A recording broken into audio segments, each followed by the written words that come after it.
শেষ ঠিকানা যদি ৩.৫ হাত মাটি হয়, তাহলে কিসের এত ক্ষমতার দাপট?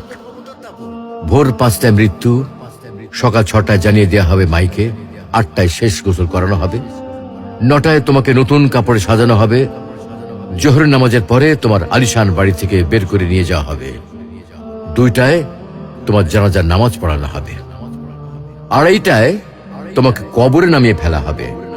মাটি দেওয়া শেষ হয়ে গেলে কেউ তোমার জন্য দোয়া করবে, আর কেউ চলেও আসবে। এই তো জীবনের শেষ আয়োজন। তো কিসের এত অহংকার, কিসের এত ক্ষমতার দাপট? হ্যাঁ, ক্ষমতা কারোর জন্য চিরস্থায়ী নয়। অন্যায় ভাবে কাউকে ঠকালে একদিন ঠিক নিজেকেও ঠকতে হবে, এটাই নিয়ম। হ্যাঁ, এটাই নিয়ম। ভোরের সূর্যোদয়ের আলোতে যে পৃথিবী আলোকিত হয়, সন্ধ্যার সূর্যাস্তে তা আবার হারিয়ে যেত দেখি।